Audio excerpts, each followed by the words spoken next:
warahmatullahi wabarakatuh. Yang terhormat Bapak Kepala Sekolah SDN Parkenerjo, yang terhormat Bapak Ibu Dewan Guru dan staf SDN Parkenerjo, serta Bapak Ibu peserta seminar yang berbahagia. Alhamdulillah, puji syukur kita panjatkan kehadirat Allah Subhanahu wa Ta'ala. Karena rahmatnya kita masih bisa berkumpul di sini bersama-sama menimba ilmu dari para narasumber yang luar biasa. Tak lupa salat serta salam selalu tercurah limpahkan kepada junjungan kita, yakni Nabi Abu Muhammad SAW, yang kita nanti-nantikan syafaatnya nanti di yaumul akhir. Seminar kali ini mengusung tema diseminasi budaya positif. Sebelum memulai acara, perkenankan saya untuk membacakan susunan acara. Acara yang pertama pembukaan. Acara yang kedua menyanyikan lagu Indonesia Raya. Acara yang ketiga sambutan. Acara yang keempat pembacaan doa. Acara yang kelima pemaparan materi oleh narasumber sekaligus diskusi dan tanya jawab. Dan acara yang keenam penutup. Memasuki acara yang pertama, yakni pembukaan. Marilah kita buka bersama-sama dengan bacaan basmalah. Bismillahirrahmanirrahim. Agenda selanjutnya yaitu menyanyikan lagu wajib nasional. Hadirin dimohon berdiri.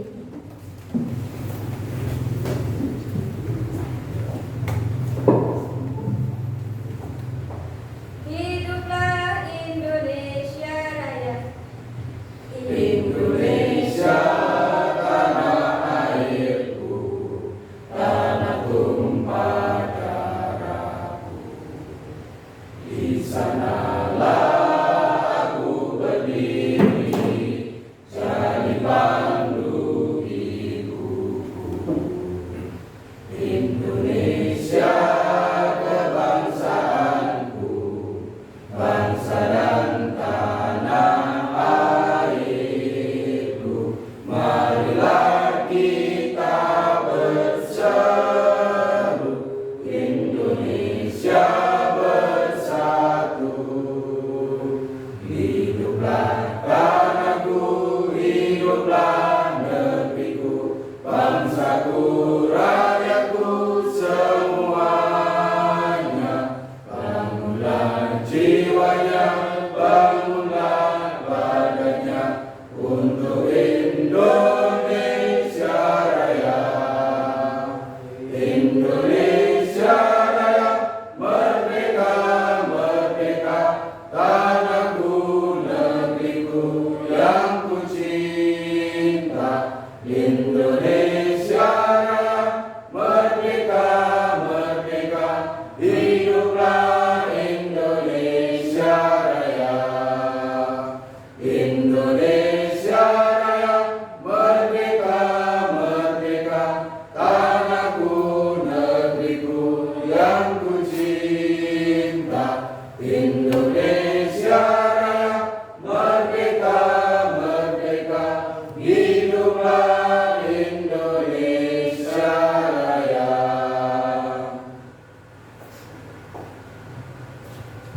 Hadirin dimohon duduk kembali. Memasuki acara yang ketiga, yakni sambutan. Sambutannya akan disampaikan oleh Bapak Kepala Sekolah SDN Parkenerjo kepada Bapak Supriyadi SPD. Waktu dan tempat kami persilakan.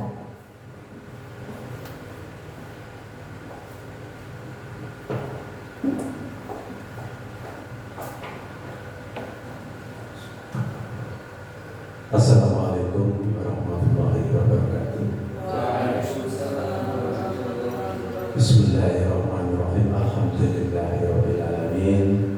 Wassalatu wassalamu ala asyrofil mursalin sayyidina Muhammadin wa ala alihi wa sahbihi ajmain. Wa ba'du. Yang saya hormati Bapak Aris Angger Pangestu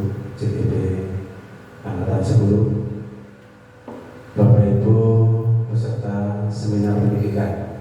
Yang saya hormati, pertama-tama marilah kita panjatkan rasa syukur kita kehadirat Allah Subhanahu wa Ta'ala karena di siang hari ini kita masih diberikan kesehatan sehingga kita bisa menghadiri kegiatan seminar ini dalam keadaan sehat walafiat, tidak kurang suatu apapun.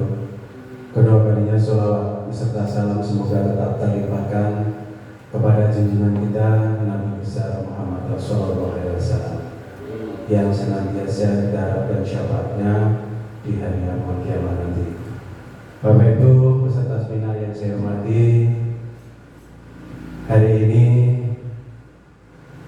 CGP Angkatan 10 telah memasuki fase melakukan kegiatan seminar. Aksi nyata kegiatan seminar yaitu bertemakan diseminasi budaya positif. Untuk saat ini giliran Bapak Aris Angger, semoga kegiatan nanti akan berjalan dengan baik dan lancar dan memberikan wawasan kepada kita sekaligus motivasi kepada rekan-rekan, teman-teman guru yang saat ini masih belum ada kesempatan untuk mendaftarkan menjadi calon guru penggerak. Oleh karena itu, mari kegiatan ini kita ikuti bersama dengan baik. Mudah-mudahan apa yang disampaikan oleh narasumber hari ini memberikan manfaat, terutama manfaatnya positif bagi kita semua, khususnya bagi teman-teman calon guru penggerak berikutnya. Saya kira itu saja yang saya sampaikan, tidak perlu panjang lebar. Saya cukup sekian saja. Assalamualaikum warahmatullahi wabarakatuh.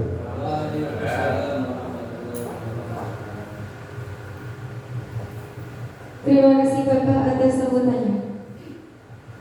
Melanjutkan acara yang keempat, pembacaan doa kepada Bapak Herianto SPDD. Waktu dan tempat kami persilakan.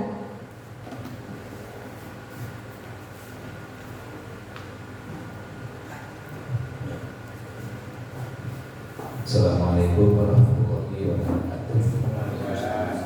Mari Bapak Ibu kita sama-sama memanjatkan doa kepada Allah Subhanahu wa Ta'ala, Tuhan Yang Maha Esa. Mudah-mudahan acara seminar pendidikan diseminasi budaya positif yang disampaikan oleh CGP Angkatan 10 yaitu Bapak Aris Angger Pangestu memberi kemanfaatan bagi kita semua. Amin amin ya rabbal alamin. Mari bersama-sama kita berdoa. Bismillahirrahmanirrahim. Allahumma shalli ala sayyidina Muhammad wa ala ali sayyidina Muhammad walhamdulillahi rabbil alamin. Hamdan naimin hamdan syakirin hamdan yuwafi ni'amahu wa yukafi mazidah. Ya rabbana hamdan kama yanbaghi li jalali wajhika wa 'ala sultanik. Allahumma inna nas'aluka keselamatan fiddina wa ziyadatan ilmina wa barakatan fil rizqina wa tawbatan fil mautina wa maghfiratan ba'da mautina. Allahumma hawwin 'alaina fi sakratil mautina wa ja'alna narwana fa'ala hisab. Rabbana atina fid dunya hasanah wa fil akhirati hasanah wa qina adzabannar. Wa sallallahu ala sayyidina Muhammad wa ala alihi ajma'in. Subhana rabbika rabbil 'izzati 'amma yasifun wa salamun 'alal mursalin walhamdulillahi rabbil alamin. Terima kasih. Assalamualaikum warahmatullahi wabarakatuh.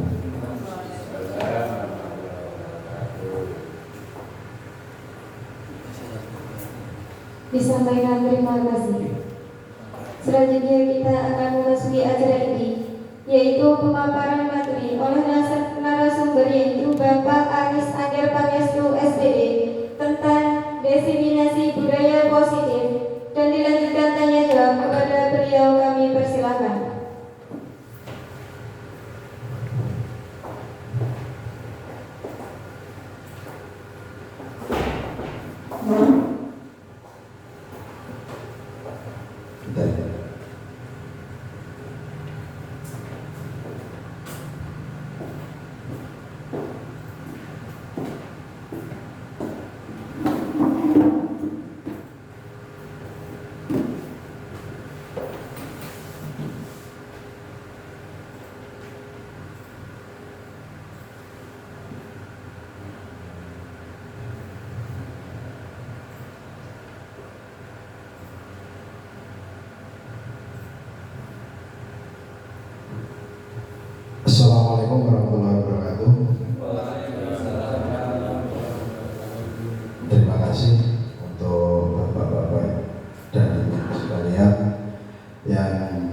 sampai saat ini masih bisa melaksanakan atau dalam artian menghadiri kegiatan kami dalam acara diseminasi budaya positif yang kiranya di hari Selasa 4 Juni 2024 ini semoga nanti kita bisa mendapatkan pelajaran dan manfaat di sampai akhir.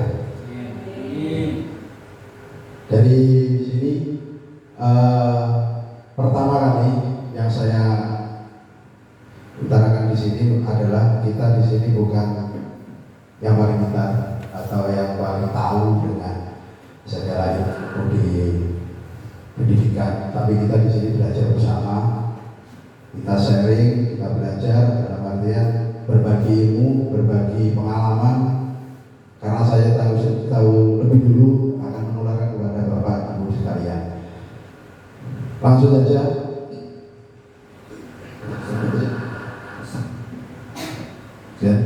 Cek. Langsung saja.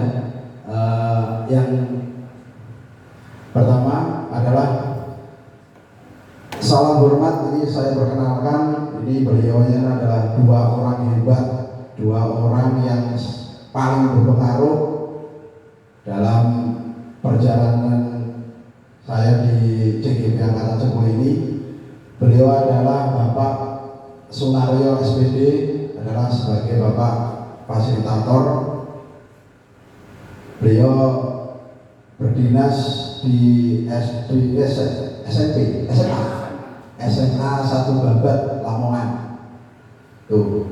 Dan pengajar praktik kami yang selalu mendampingi kami dalam di masa-masa CGP Angkatan 10 ini, beliau adalah seorang kepala sekolah di TK Saraswati di Desa Kedung Gebang, Kecamatan Tibadimo, Kabupaten Banyuwangi, yaitu Ibu Widiawati SPD.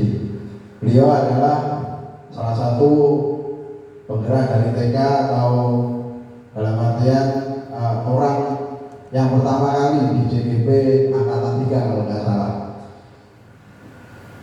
Itu adalah sekilas atau kilas balik tentang fasilitator dengan pengajar praktik kami. Oke, sekarang kita menuju pada sesi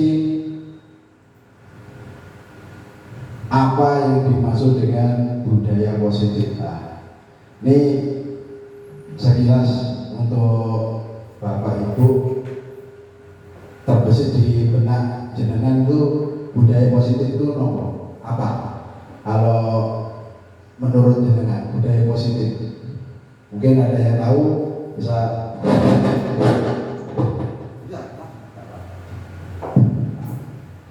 Kalau menurut saya bisa, budaya positif itu adalah hal-hal baik yang ada di diri kita sehingga menciptakan aura positif untuk lingkungan. Begitu Pak. Begitu. Harus ada budaya baik itu Bu ya. Kalau dari saya Pak. Ya, monggo bisa. Kalau dari saya, budaya positif itu budaya yang baik ya sama. Tapi contohnya di sekolah. Di sekolah itu ketemu dengan yang lain itu senyum, sapa, salam, dan yang terbaik dan baik. Oh, berarti praktek baik gitu ya. Praktek baik itu adalah budaya positif seperti itu Bapak. Baca ya, berarti praktek baik. Sabar.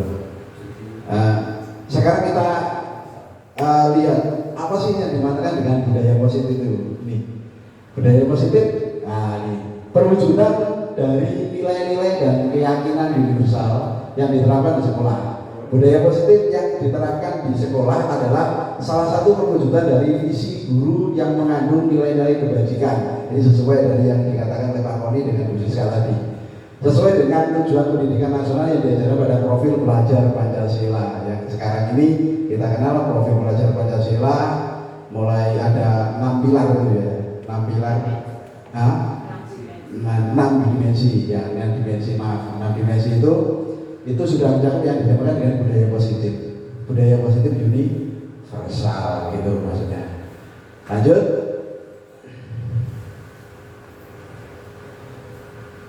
Nah ini konsep inti budaya positif. Ya ini yang nanti kita bahas adalah banyak sekali nih ya, dari nomor 1 sampai ke nomor 8 yang mulai dari perubahan paradigma belajar, disiplin positif, nilai kebajikan, kebutuhan dasar manusia, motivasi perilaku manusia, posisi kontrol guru, keyakinan kelas, setiga restitusi. Ini yang familiar menurut jenengan yang mana? Yang familiar yang sering didengar selama ini, yang sering didengar. Mungkin budaya positif sudah ada, yang mungkin masih asing.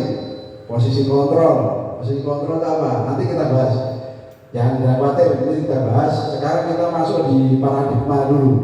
Apa sih yang dinamakan dengan paradigma? Kita masuk di dalam paradigma itu, nih perubahan paradigma. Nah, ini seolah-olah mengepal. Kita membayangkan kepala tangan ini. Kepala tangan ini mengibaratkan sesuatu yang kita pegang itu ya bisa berupa apa, mainan atau uang atau apa, ya harapan atau apa, itu bisa dikatakan seperti itu. Nih kita masuk di, nah ada ini mengibaratkan Anda menyimpan sesuatu yang sangat berharga di dalam kepalan tangan. Anda perlu menjaga benda tersebut sekuat tenaga Anda karena begitu pentingnya untuk kehidupan Anda. Ini konteks di situ adalah cobalah buka. Nah, cobalah buka itu maksudnya ini. Kamu semua membuka kepala tangan ini. Membuka kepala tangan ini gimana? Ada biasanya itu ada merayu, ada yang menghardik aja, ada yang apa lagi? Maksa. Mengancam. Banyak sekali prosesnya. Baik kepala tangan ini tetap kita pegang terus. Tidak bisa terbuka. Kenapa tidak bisa terbuka? Nanti kita lanjut. Nih, benar yang dikatakan khusus tadi. Teman Anda akan melakukan membujuk, menghardik, mengintimidasi, memarahi, menggoda, mengkritik, bahkan menawari Anda uang agar bersedia membuka tangan dan kok. Membuka tangan, kamu bukan tangan tahe duit. Ya, itu menggoda, niat baik untuk menggoda. Dalam artian menggoda dalam artian apa? Supaya tangan kamu akan terbuka. Tangan ini diibaratkan dengan, bisa diibaratkan dengan cita-cita atau diibaratkan dengan apa? Bentar ya. Nah, dari mulai membujuk, menghardik, mengintimidasi. Kalau mengintimidasi itu sekarang zamannya bullying itu masuk. Orang yang dinamakan bullying, orang yang mengatakan dalam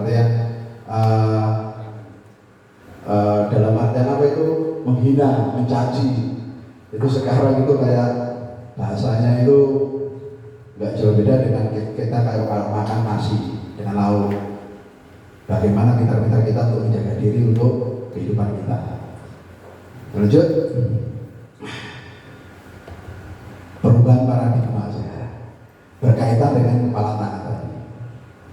Masih dengan kepala tangan. Apa sih perubahan paradigmanya? Apakah Anda membuka kepala tangan Anda? Apa membuka kepala tangan Anda? Kalau membuka, mengapa? Apa alasan Anda membuka kepala tangan Anda? Mengapa?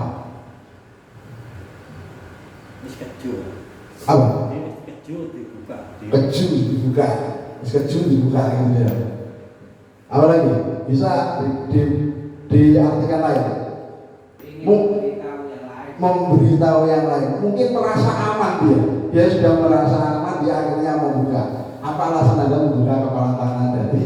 Dia sudah aman, sudah percaya dengan lingkungan itu, sudah merasa yakin. Dalam artian beliaunya itu lingkungan sudah welcome, jadi beliaunya membuka diri, jadi terbuka. Nah itu maksudnya di pertanyaan pertama. Yang kedua adalah apakah Anda menutup kepala tangan Anda? Mengapa? Apa alasan Anda tetap menutup kepala tangan Anda?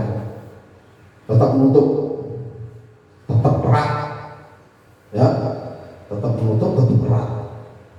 Dia mungkin kebalikan dengan yang pertama. Karena Lingkungan tidak aman. Mungkin lingkungan tidak aman. Mungkin yang lain atau lingkungan sekitar atau orang-orang yang dia di sekitarnya masih belum dia percaya. Sekarang orang yang namanya antara teman dan lawan sudah beda, sudah tidak ada bedanya. Kayaknya teman, tahu-tahu lawan. Jadi orang itu mau membuka hati atau membuka kepala tangan ini sudah ragu-ragu, mau membuka iya, enggak, gimana gitu. Jadi orang itu mau membuka ragu-ragu itu. Dari kedua pertanyaan itu ada sekup penengah di sini. Mengambil dalam artian mengambil kesimpulan dari dua. Kalau di bahasa Indonesia dinamakan dengan tritagonis gitu ya, penengah.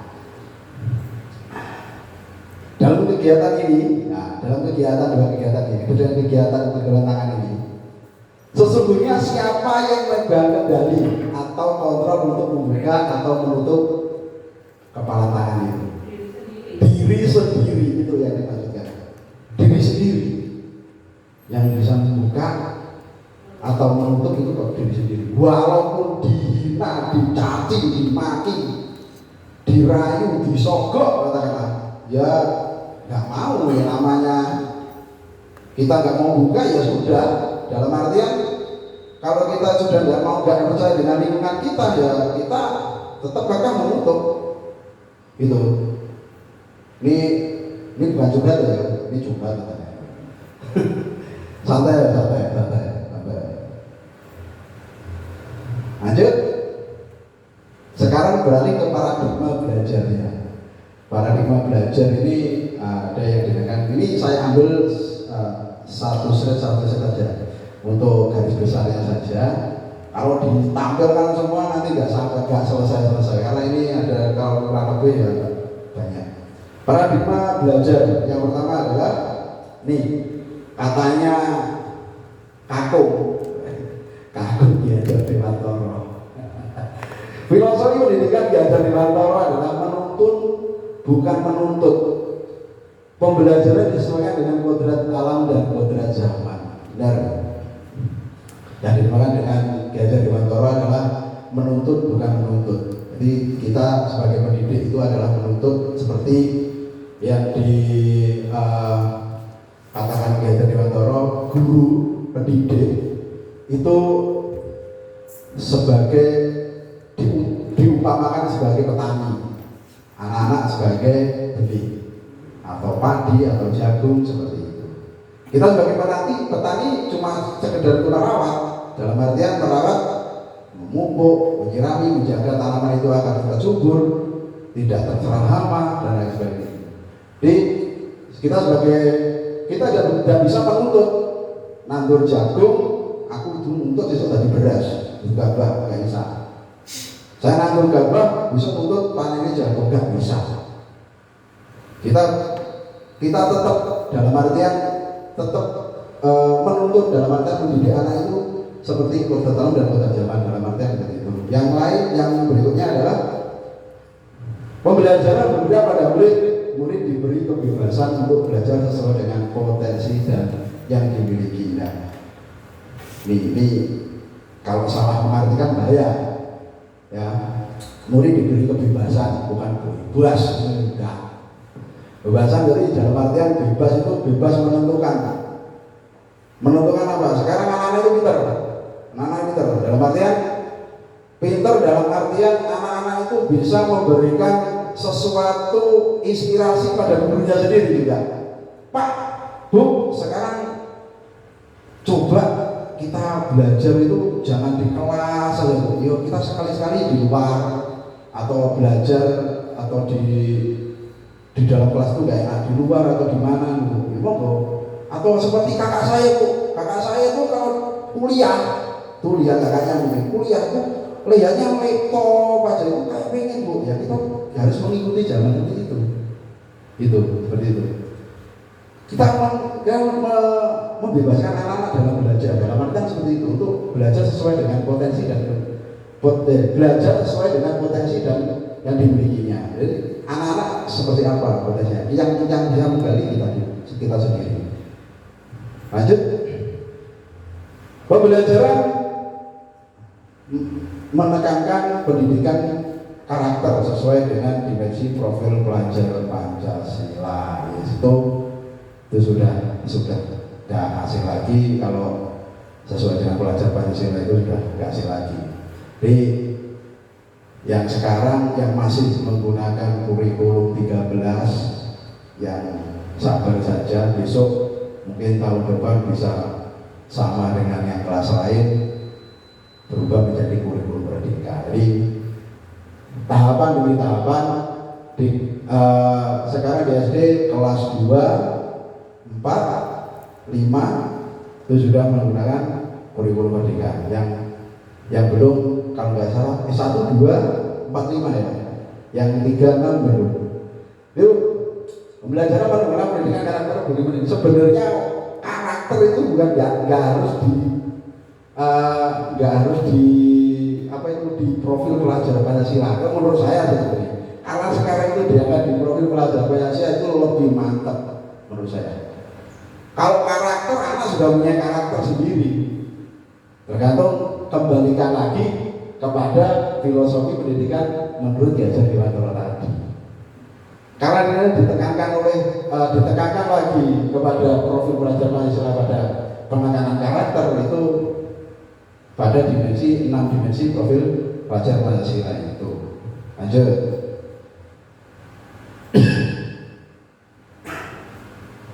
Pembelajaran tidak mengejar ketercapaian kompetensi. Ini yang sering salah paham, yang sering salah. Guru-guru dapat cerita mungkin ya, saya pengalaman sekarang itu nggak perlu menuntaskan kurikulum, itu salah.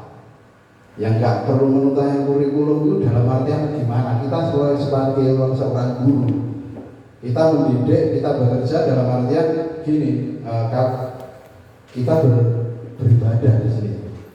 Kalau kita setengah-setengah, yo piye? Wong megawe setengah ya dibayar setengah, wong megawe penuh ya dibayar penuh, seperti itu. Di sini mengatakan belajar tidak mengejar ketercapaian kompetensi, tidak mengejar, bukan apa itu, nggak harus nganu kurikulum ini, salah. Pokoknya kalau ada orang yang mengatakan kurikulum nggak perlu habis, itu salah apa? Ya, lanjut. Nah, ini kita beralih di disiplin positif. Disiplin positif sudah yang nomor 2 tadi ya. Nomor 2, disiplin positif apa? Ini disiplin positif. Disiplin positif berasal dari kata disiplin, yang artinya belajar. Disiplin mengacu pada memiliki tanggung jawab terhadap apa yang dilakukannya berdasarkan nilai yang diyakini. Jadi namanya disiplin itu mengacu pada tanggung jawab. Nah, ini kan dikatakan di sini tanggung jawab. Mau ngelak disiplin beri tanggung jawab. Padahal Imam bakal kayak disiplin pasti tanggung jawab seperti itu. Katanya seperti itu di sini. Lanjut ya. Salah satu cara menerapkan disiplin yang bertujuan untuk menumbuhkan kesadaran serta memberdayakan murid tanpa imbalan, penghargaan, ancaman atau hukuman. Gitu. Ini kemarin ada perdebatan kecil dengan bu guru kelas 1 saya kemarin, antara harus dikasih ribet Pak, nggak boleh. Oh itu untuk motivasi, nggak boleh. Itu saya mengatakan nggak boleh, itu nggak dikejar. Nggak bolehnya seperti apa, cuma nggak boleh dia diam gitu.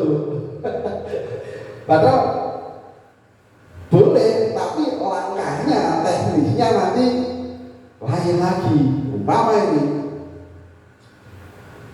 Pak Ari punya anak 4 muridnya 4 tadi, punya 4. Kalau ini dibuat ranking 1, 2, 3, yang satu ini dikasih buku, yang satu nggak dapat. Sama. Enaknya gimana? Ya dipanggil itu anak 3 itu dikasih 1, nggak usah ngomong, kasih motivasi seperti itu. Itu maksudnya. Hadiah itu kayaknya itu bagus, tapi bagi yang menerima. Kalau bagi yang tidak menerima, itu adalah hukuman mental atau hukuman psikis untuk mereka. Ya, pujian itu bagus, tapi kalau dipuji di depan orang banyak, Pak Adi seperti ini, mainnya seperti ini, driblesnya seperti ini, kancane pret, aku roh dinami, berarti ada yang pret itu. Maksudnya ya. Yang berikutnya adalah sebagai seorang guru kita menuntut mereka untuk disiplin positif seperti berperilaku mengacu kepada nilai-nilai kebajikan universal dan memiliki motivasi intrinsik dalam perubahan perilaku ke arah yang lebih baik. Ini yang mengarah ke intrinsik ke dalam artian kita menumbuhkan budaya yang ada di dalam artian budaya dalam itu keyakinan yang ada di dalam hati saya itu nanti kita tumbuhkan supaya menjadi budaya positif dalam diri kita sendiri.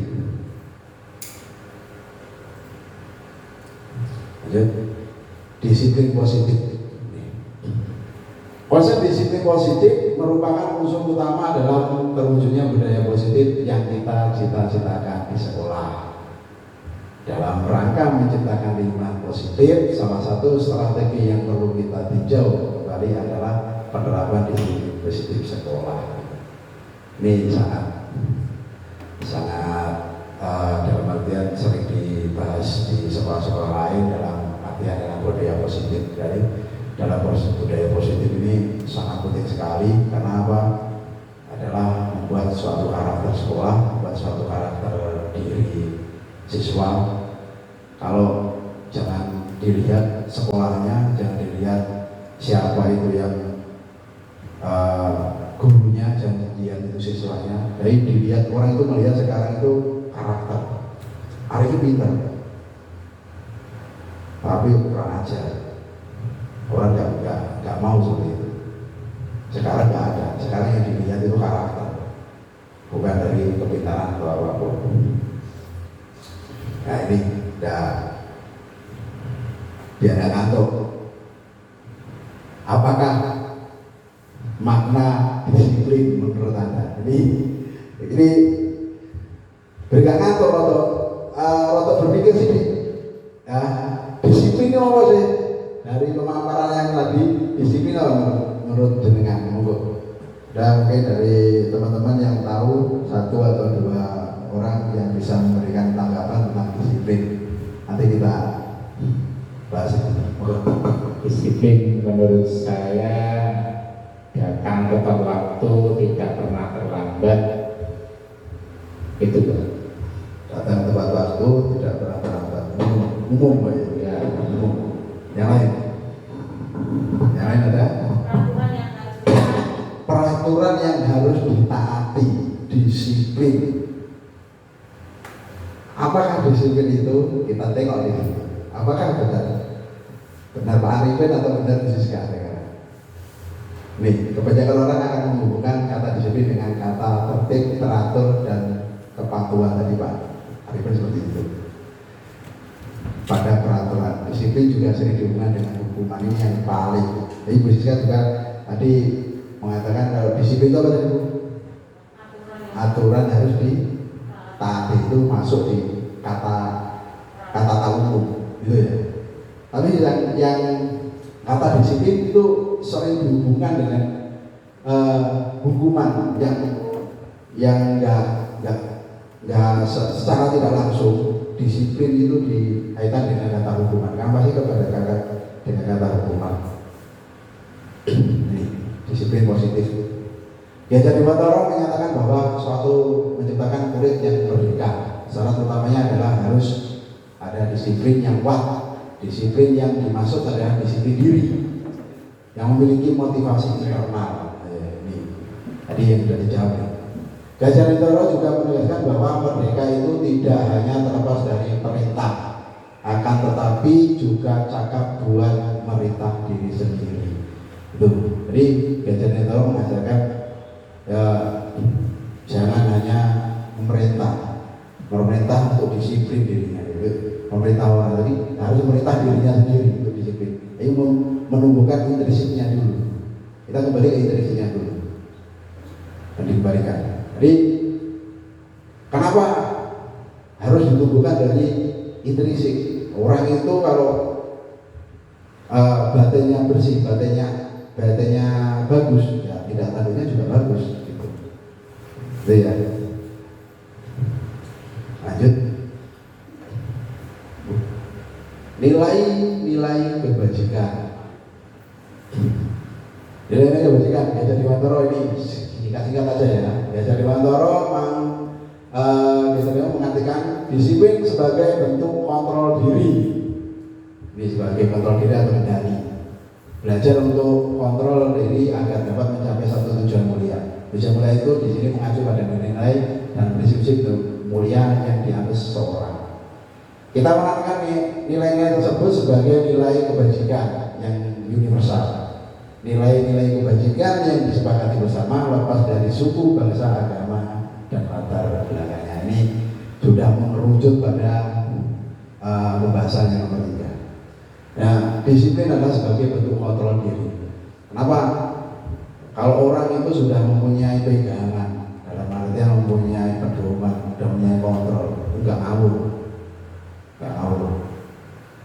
Kenapa? Yang dinamakan dengan tapi disiplin positif itu ditumbuhkan dari kembali lagi pada intrinsik bagian diri kita sendiri. Kalau disiplin positif aturan itu juga percuma. Kalau dari intrinsik dari ekstrinsik itu percuma. Harus dari diri sendiri. Nilai-nilai kebajikan, banyak sebenarnya. Ini saya ambil cuma 1, 2, 3 aja dulu. Ada 3 nilai kebajikan. Adalah yang sudah tadi dibahas adalah profil pelajar Pancasila. Apa sih profil pelajar Pancasila? Terdiri dari 6 dimensi profil pelajar Pancasila. Itu mulai dari ada mandiri, ada gotong royong, ada kebudayaan global, itu ya. Yang berikutnya adalah keterampilan hidup. Keterampilan hidup adalah dapat dipercaya, pendengar yang aktif, tidak merendahkan orang lain, dan memberikan yang terbaik dari diri. Jadi saya mendengar yang aktif dalam artian tidak vakum, tidak searah, kayak khotbah searah yang Ibu Primary Years Program PYP. Nih, toleransi, rasa hormat, integritas, mandiri, menghargai, antusiasme, empati, keingintahuan, kreatif, kerja keras, percaya diri. Ini yang muncul pada nilai kebajikan ini. Ini kalau kita kupas satu persatu banyak. Jadi kita kenalkan saja ada beberapa nilai-nilai kebajikan, ada kualitas Pancasila, keterampilan hidup, dan PYP itu. Di yang selanjutnya adalah profil pelajar Pancasila yang yang tadi sudah dibahas, yaitu yang pertama beriman, bertakwa kepada Tuhan Yang Maha Esa, berakhlak mulia, berkebinekaan global, bergotong royong, kreatif, bernalar kritis, dan mandiri. Ini sebenarnya hafal. Kalau ditutup mata itu hafal nggak? Hafal. Ada lagunya? Bisa. Oh, lagunya bisa. Lagunya bisa. Yang gimana? Oh enggak boleh, jangan.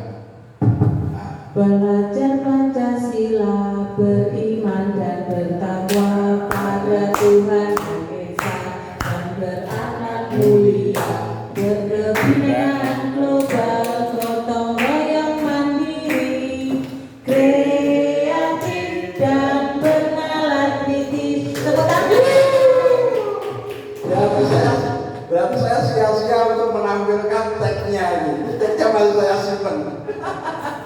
Berarti memang benar-benar aku apa itu hafal teman-teman. Ini sebenarnya tadi sudah saya siapkan, takutnya blank. Nah ini lagunya. Nah ini kita skip aja, skip karena Belajar Pancasila. nah, ini tadi sudah dinyanyikan ya. Belajar. Nah ini ada ice breaking. Nah ice breaking biar nggak sepaneng. Ice breakingnya apa? Wes ice breaking ini nggak nyanyi, nggak apa, wes cuma melatih pendengaran. Kalau kemarin ice breakingnya tambah-tambahan, kalau sekarang pendengaran, ya. Nih ice breakingnya apa? Ikuti yang saya ucapkan. Ya, nanti saya yang mengucapkan, Bapak Ibu bisa menerima, ya. Saya menggunakan ayam dan bebek, ya. Sekarang itu kan ayam, loh, ayo kok ayam, bebek, ayam, bebek. Ayam, bebek. Ayam, bebek, ayam. Ayamnya berapa? Ayamnya 1, bebeknya 1. Ayamnya 1, bebeknya 1. Ada lagi? Satu porsi. Ayo. Ayam 2. Ayam, bebek, ayam, bebek. Berapa jumlahnya? Oh, jumlahnya penyebutannya atau ekornya tadi? Berapa jumlah ayamnya? Sesuai yang disebutkan. Berapa? 5. 3. 1 ekor. 1 ekor. Ada lagi? Pak Manto, berapa? Yang benar adalah tadi kan clue-nya apa? Ikuti yang saya ucapkan. Kalau kalian katakan berapa ayamnya, ya ditirukan aja. Berapa ayamnya gitu aja. Kenapa kok dihitung? Kan clue-nya itu. Ikuti yang saya ucapkan. Bebek, ayam. Ya ikuti bebek, ayam. Kalian kata saya tanya, ayamnya ada berapa? Dihitung.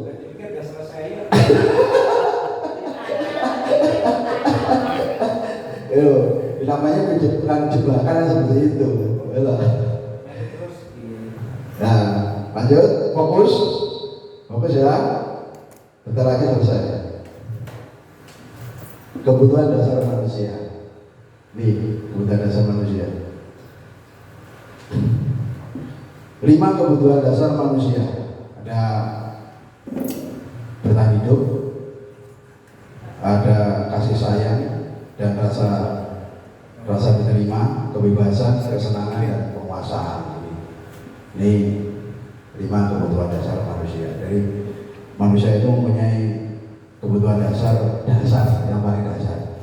Dalam artian 5 kebutuhan dasar ini sudah menyangkut keinginan atau yang dikabarkan oleh seorang manusia itu sendiri. Seluruh tindakan manusia memiliki tujuan tertentu. Semua yang kita lakukan adalah usaha terbaik kita untuk mendapatkan apa yang kita inginkan.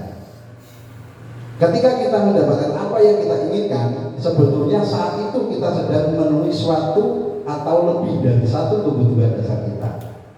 Ya, ketika seorang murid melakukan suatu perbuatan yang bertentangan dengan nilai kebajikan, ya, atau melanggar peraturan, hal itu sebenarnya dikarenakan mereka gagal memenuhi memenuhi kebutuhan dasar mereka. Ini kalau kita mengangkat kepada kisah seorang murid itu macam ya banyak. Ada murid itu yang nakalnya itu mutlak, ada yang nakal mutlak, ada yang nakal bawaan, ada nakal yang nakal karena itu mungkin cari sensasi. Banyak kalau kita telisik atau kita pelajari di lingkungan masyarakatnya, sebenarnya anak itu nggak apa-apa, nggak ada masalah. Dalam artian orang tersebut, anak tersebut cuma kurang kasih sayang. Nang sekolah nakal, nang sekolah gini. Di sini ada, ya. Anaknya sudah posisinya gemuk gitu aja. Kulit ukoro, lanjut ya. Dikit-dikit ya, kita kenalkan dulu. Kebetulan saya manusia, ini yang tadi yang saya cuplik sedikit. Bertahan hidup, apa sih bertahan hidup? Apa? Bertahan hidup. Oh, kebutuhan makan, pakaian, tempat tinggal, keamanan, kesehatan itu jelas kebutuhan hidup. Kita sebagai manusia membutuhkan itu untuk makan, minum, nah, paham ya? Makan, minum, tempat tinggal, sadang, papan, pangan. Oh, gimana? Sadang, pangan, papan, balik. Maaf. Yang ini adalah kasih sayang, love and believe. Dipedulikan, berbagi, kerjasama menjadi bagian dalam kelompok. Menjadi dalam artian dipedulikan oleh lingkungan, bisa jadi bagian dalam kelompok seperti itu. Lanjut. Kebebasan, mandiri memiliki pilihan, mencoba hal baru, mampu mengendalikan arah dirinya. Jadi kebebasan itu mandiri, memiliki pilihan. Jadi karena itu kita itu sebagai manusia juga ingin bebas dalam artian bebas untuk menentukan dirinya sendiri, jati dirinya sendiri, tidak ditentukan oleh orang lain. Gitu.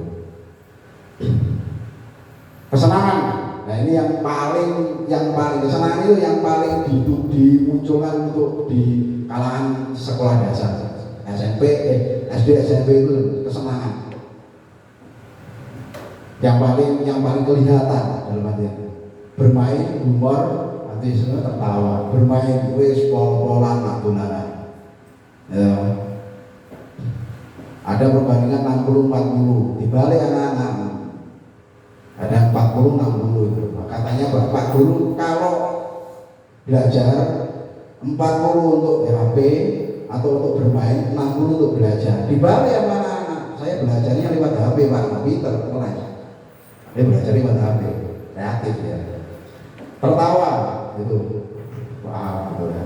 Penguasaan, harga diri, keinginan untuk dianggap bermimpi, berprestasi, diakui, didengar, harga diri, penguasaan itu keinginan untuk dianggap di sebuah penguasaan yang seorang diri yang penguasaan itu dalam artian apa?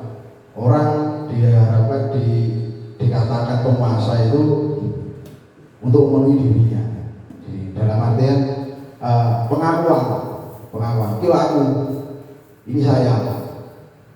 Aku kuat. Kabeh kocokku kayak semani apa gitu. Tuh. Utama seperti itu. Yang terutama pada anak. Selanjutnya motivasi perilaku manusia. Motivasi perilaku manusia. Ini saya pecah-pecah tadi. Ini ada teori motivasi perilaku manusia untuk menghindari ketidaknyamanan atau hubungan.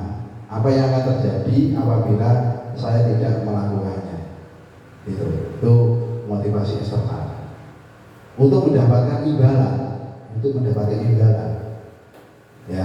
Apa yang akan saya dapatkan apabila saya tidak melakukannya? Itu kata-katanya itu.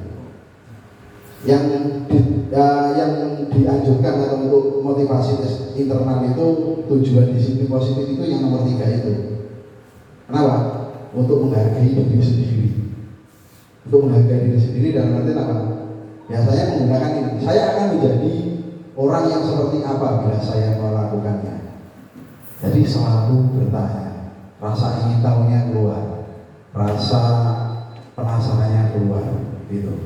Ini yang kita bahas nanti tujuan disiplin positif itu. Hukuman, ini yang paling menggunakan hukuman itu adalah saya. Saya sebelum mengenal ini, saya melakukan hukuman lah. Tuting, gak peduli Oh, anak-anak seperti itu. Ternyata hukuman itu lucu menurut saya itu. Hukuman yang sering dilakukan adalah sanksi fisik maupun psikis atas kesalahan atau pelanggaran yang dilakukan. Hukuman dilakukan untuk menebus kesalahan atas apa yang dilanggar. Yang sebelum saya mengerti masuk di CGB ini, hukuman ini sebenarnya hukuman katanya hukuman mendidik, sebenarnya hukuman nggak boleh. Ya, hukuman. Maaf kalau itu maaf. Ini saya banget nih. Lanjut ya. Jadi menurut Sabri ini, tindakan pendidik yang sengaja dan secara sadar diberikan kepada anak didik atau peserta didik yang dilakukan suatu kesalahan agar anak didik tersebut menyadari kesalahannya dan berjanji dalam artinya untuk tidak mengulanginya lagi. Itu hukuman. Jadi memaksa, anak-anak dipaksa untuk kepada diri kita. Aku dunia anak itu begini. Saya cetak seperti itu. Ya nggak tahu anak-anak itu mau atau enggak, maunya terpaksa atau enggak. Itu kita sebagai seorang guru egois juga ya. Hancur ya. Ini ada yang mengatakan lagi ini. Anak John itu mengatakan pada bulan Maret tahun 95 ini. Mengumumkan pada penghargaan maupun hukuman tadi yang sudah disinggung, yang didebatkan pada saya dengan guru kelas 1 tadi. Hukuman adalah cara mengontrol perilaku seseorang yang menghancurkan potensi untuk belajar yang sesungguhnya, memberikan penghargaan yang nilainya sama dengan hukuman seseorang, ya, memberikan penghargaan sama dengan menghukum seseorang, ya.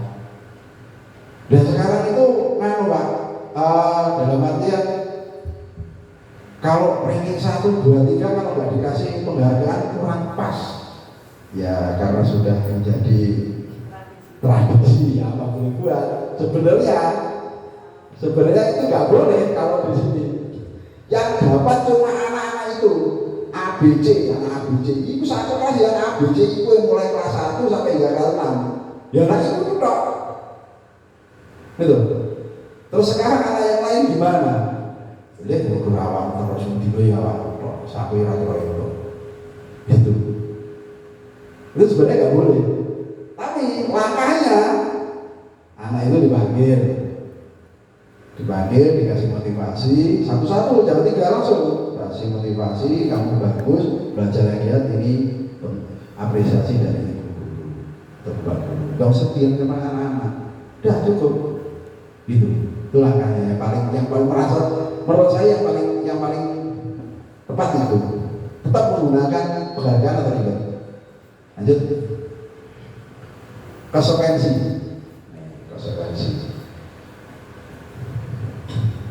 Konsekuensi adalah hasil akhir atau dampak dari suatu perbuatan jika hal tersebut dilakukan. Konsekuensi adalah istilah yang erat dikaitkan dengan hukuman sebab akibat.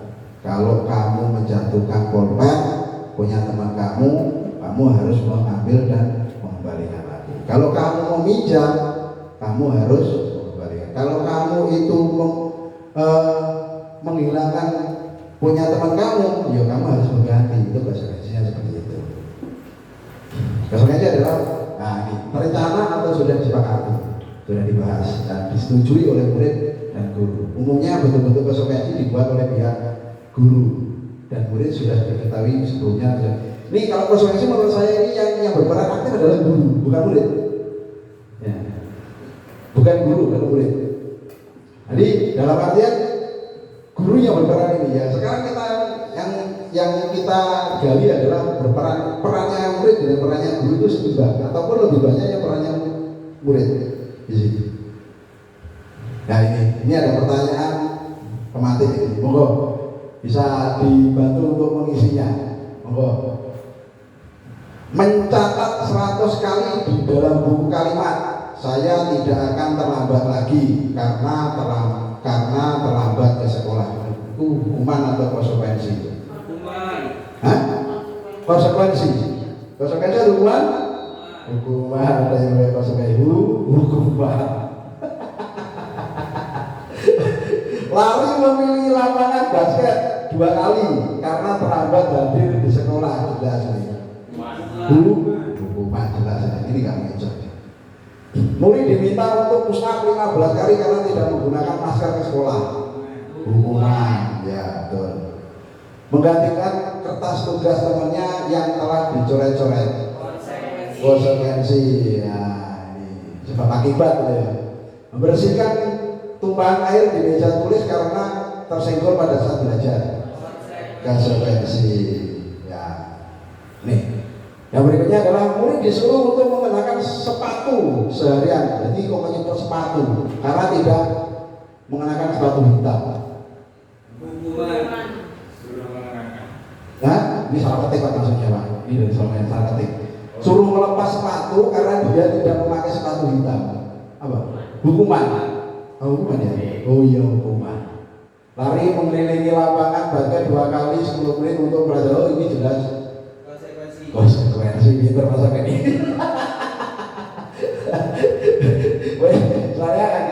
Saya kira lari ini terpengaruh ada yang tadi hukuman tadi. Lanjut. Tujuan eksekusi hampir habis nih. Tujuan eksekusi. Tujuannya apa sih? Sebagai salah satu cara menawarkan disiplin positif dengan cara pendekatan kepada murid. Ini tujuannya. Tujuan pertama. Tujuan yang kedua adalah guru mendapatkan penerapan restitusi dalam membimbing murid disiplin positif agar menjadi pribadi yang berkarakter. Yang berikutnya adalah membantu murid menjadi lebih memiliki tujuan disiplin positif dan memulihkan dirinya sebagai yang terbuat salah. Ini tujuan restitusi. Tujuan restitusi adalah guru menerapkan restitusi dalam untuk memberi pribadi karakter. Jadi guru yang menciptakan dari mengolah dari murid tersebut. Lanjut ya. Ini agak cepat. Ini sudah siang sore ini. Ini ada pemati lagi nih. Wah, pemati. Sebagai seorang guru, ketika murid Anda melakukan kesalahan, tindakan mana yang akan kita lakukan? Yang pertama adalah menunjukkan kesalahannya dan memintanya melihat kesalahannya baik-baik. Nih. Yang kedua, mengatakan kamu seharusnya tahu bagaimana kamu seharusnya bertindak. Ya. Yang berikutnya adalah mengaitkan akan kesalahan yang sama di waktu sebelumnya. Mungkin jadi terlalu berdilong ini sudah tahu berubah dengan ini kisah itu balik ini seperti itu mungkin dari arah itu ditanamkan oleh gurunya mungkin masa-masa lalunya yang kemarin-kemarin itu.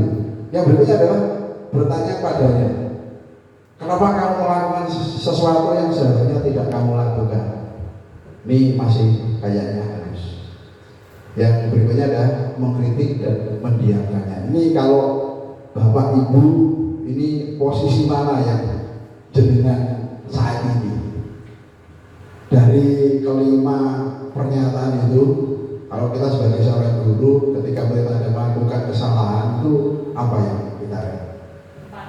Yang nomor 4, bertanya padanya, kenapa kamu melakukan sesuatu yang seharusnya tidak kamu lakukan? Berarti pemikiran kita itu searah dan sejalan. Jadi kita sebagai pendidik dalam artian jangan langsung mengambil keputusan yang tidak semestinya, dalam artian tidak mempelajari apa yang dikeluhkan siswa tersebut. Restitusi. Ini restitusi sebenarnya cuma perkataan-perkataan pendampingan kerja. Nih, menurut guys, ini sudah difamiliar dengan restitusi, proses menciptakan kondisi bagi murid, memiliki kesalahan, mereka sehingga mereka bisa kelompok mereka ini kena kelompok.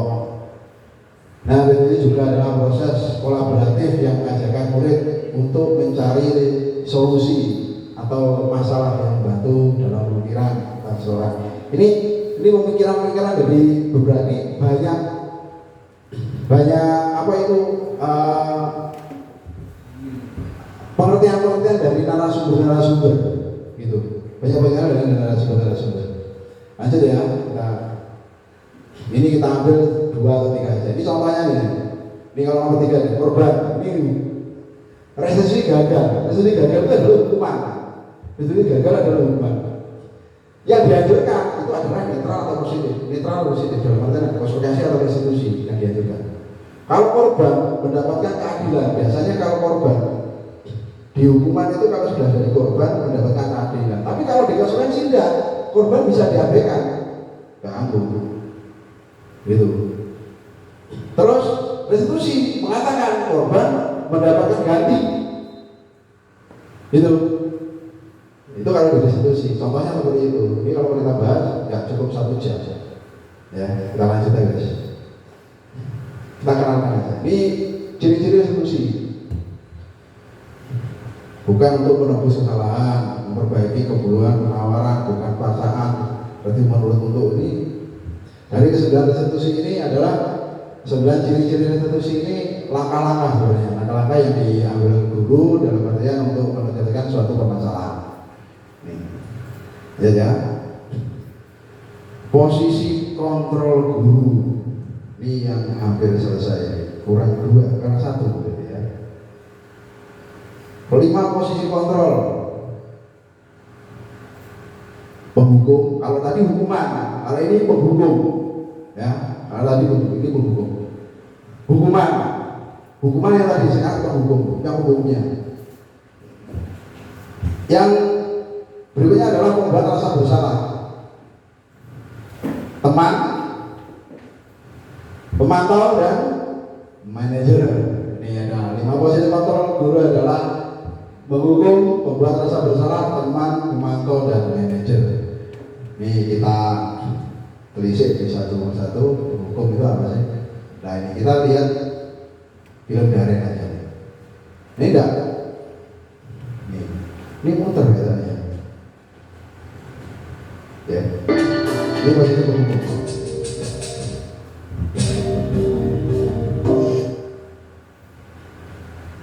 Sinyalnya enggak kuat. Ya sinyalnya kuat. Ya. Kita stop saja. Ini saya bantu aja. Kalau penghukum itu biasanya itu nadanya keras, seperti ledak-ledak lah, nggak kalem-kalem bebas, keras. Nggak ada apa? Seperti siapa? Seperti seperti yang di depan ini nadanya keras. Kalau saya itu nggak keras, lantang lah. Bukan keras, lantang. Kalau lantang itu beda dengan keras. Ya, itu untuk penghukum. Terus yang kedua adalah membuat rasa bersalah. Ini kalau kita bisa kita lanjutkan, kalau enggak ya. Nah, cuplek-cuplek aja perbedaannya.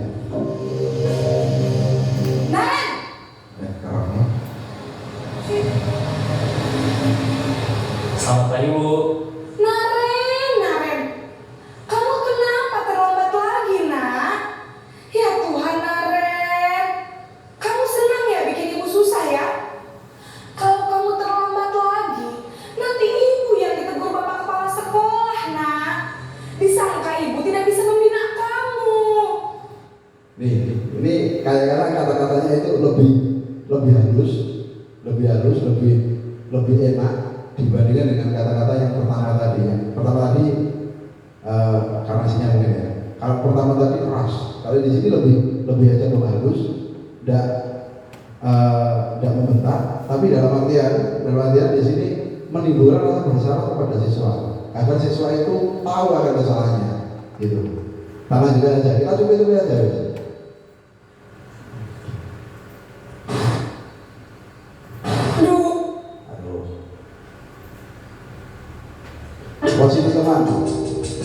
Gimana perbandingan dengan yang kedua tadi?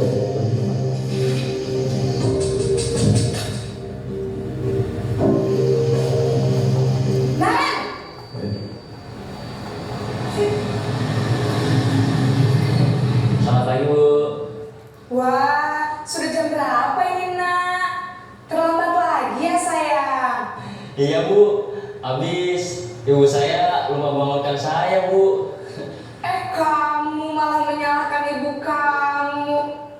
Ini kayaknya lebih akrab. Jadi gurunya itu seakan-akan nggak ada jarak dengan muridnya. Seperti Miss koyo nggak enak batasan, ya namanya guru dengan murid koyo enak. Jadi posisi teman ini paling seharusnya yang kita lakukan untuk dalam hidup seorang guru. Ini kita lihat. Kali ini kita lihat apa yang ada.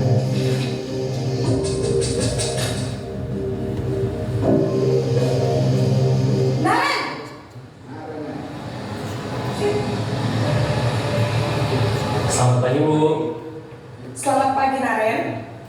Maaf, Bu. Saya terlambat. Iya, sekolah masuknya jam 7, sekarang sudah jam 7.20. Jadi sekarang bagaimana ini, Naren? Maaf, Bu. Saya lupa setel alarm saya semalam. Baiklah, menurut kamu, keyakinan sekolah yang mana yang perlu kamu tingkatkan? Menghargai diri sendiri dan orang lain mungkin ya, Bu. Setuju. Jadi, apakah Naren meyakini prinsip saling menghormati tersebut? Iya, Bu. Saya meyakininya. Apakah Naren bersedia memperbaiki masalah keterlambatan ini? Bersedia, Bu. Bagaimana kamu akan perbaiki masalah keterlambatan ini? Saya akan coba untuk tidak lupa menyetel alarm saya, Bu. Baik, kalau Naren lupa menyetel alarm di rumah, ada orang yang kira-kira bisa bantu mengingatkan tidak? Ada, Bu. Kakak saya, Kak Emma. Ada lagi selain Kak Emma? Selain Kak Emma, ada ibu saya. Baik, jadi yang mengingatkan Naren adalah Kak Emma dan ibu kamu ya? Di posisi manajer ini banyak sekali yang kita temukan dalam artian pertama adalah menumbuhkan rasa bersalah juga, jadi menumbuhkan rasa keyakinan kelas, menanyakan keyakinan kelas, pelanggaran keyakinan kelas, terus penyelesaiannya dengan bahasa yang enak. Ini kalau menurut saya tadi teman, ada yang menurut yang paling harus kita lakukan adalah posisi manajer. Kita sebagai guru harus menggunakan posisi manajer. Kenapa posisi manajer itu harus dilakukan? Karena semuanya masuk di situ. Menanya, habis itu menggali masalah di situ, terus menunjukkan dalam artian mengarahkan ke konsekuensi kelas atau di dalam kesepakatan kelas. Habis dari kesepakatan kelas, mengarah lagi pengertian pelanggarannya kesepakatan kelas itu, terus habis itu beliaunya mengarahkan bagaimana cara menyelesaikannya. Jadi yang memikir cara menyelesaikannya siswanya gitu. Kita lanjut ya. Ini selesai. 5 posisi kontrol dulu. Nih, aduh SPG terakhir ini dulu. SPG terakhir berarti kalau SPG terakhir kita ini habis. Ini SPG-nya kita lewati aja. Ini SPG-nya kita lewati aja ya. SPG-nya kita lewati atau kita lakukan. Ini karena sinyalnya yang nggak enak ini. Sinyalnya nggak enak. Maaf kalau sinyalnya nggak enak. Kalau sinyalnya enak kita lakukan. Ini sinyalnya pasti nggak enak. Jadi kita lanjut aja. SPG-nya tanpa SPG. Kayak SPG-nya cuma pertama tadi. Mohon maaf. Ini panjang-panjang, pendek-pendek gitu. Kita lanjutkan ya dengan kurang sedikit. Ini adalah keyakinan kelas yang pernah saya lakukan di sekolah. Ini contoh-contoh keyakinan kelas di sini. Ini adalah jawab pertanyaan berikut. Jawablah pertanyaan berikut. Ini monggo pertanyaan berikut. Saya minta bantuan pada Ibu Siska, monggo ada. Mengapa gitu.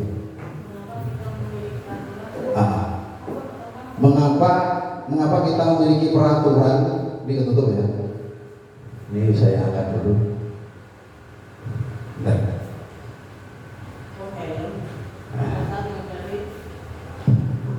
Biar aman, biar nggak ketilang polisi. Biar nggak ketilang polisi. Mengapa kita memiliki peraturan tentang penggunaan helm pada saat mengendari kendaraan roda 2? Monggo Pak Saiful, ada lain? Monggo Pak Heri. Tadi apa yang disampaikan Bu Siska itu adalah sesuatu yang masih bukan berasal dari diri sendiri. Kalau dari sendiri berkeyakinan bahwasanya memakai helm akan menimbulkan rasa aman nanti apabila terjadi sesuatu yang tidak diinginkan. Jadi itu adalah apa yang muncul dari diri sendiri tentang keselamatan berkendara.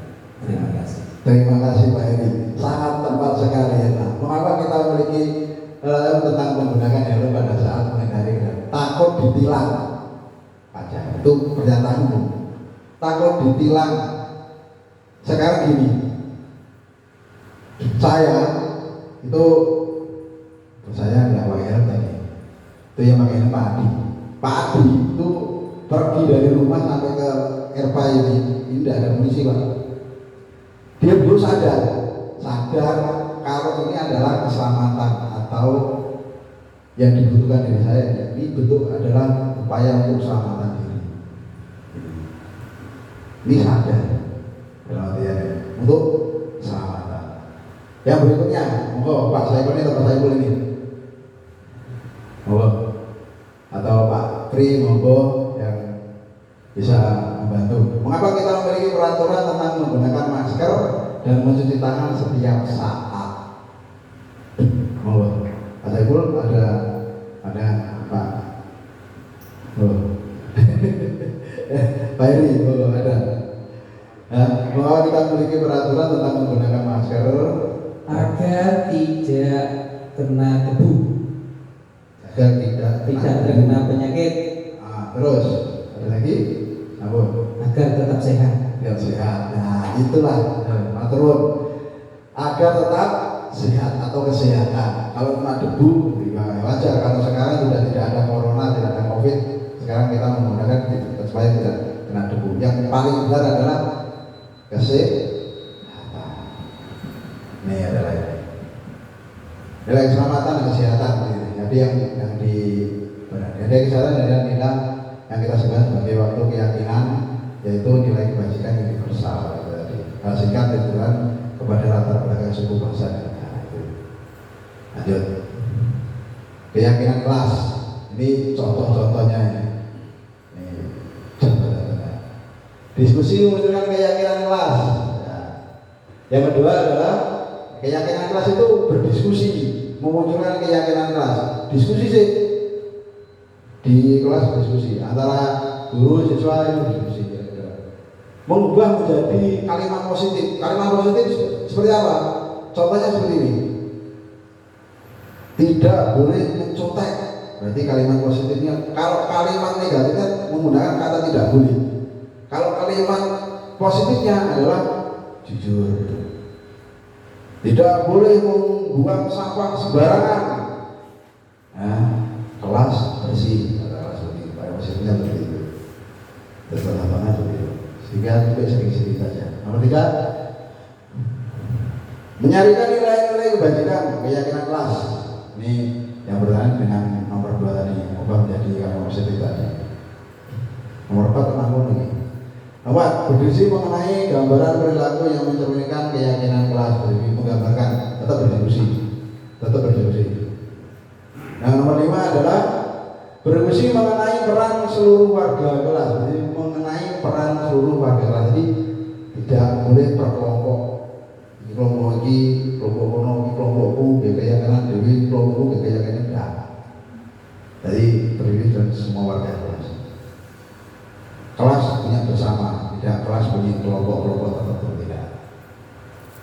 Yang terakhir adalah yang paling meninjau ulang keyakinan kelas dari waktu-waktu ini ditinjau. Kalau ada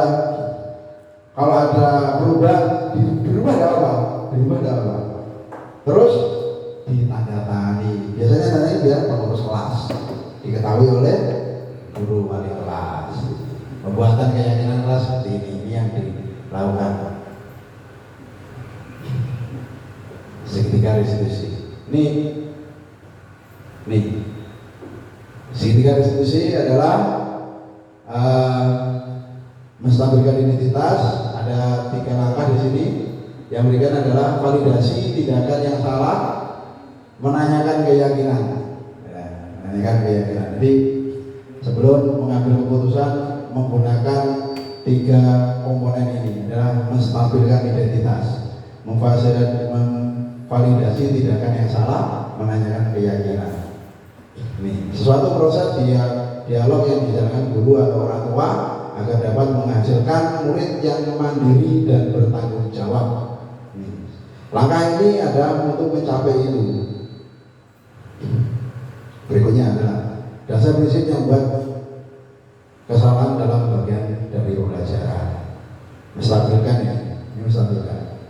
Membuat rasa bersalah. Ini kata-katanya ini kita sebut aja. Membuat rasa bersalah itu wajar. Tidak ada manusia yang sempurna. Itu seperti kata-kata yang digunakan untuk menstabilkan identitas itu. Yang berikutnya adalah validasi tindakan.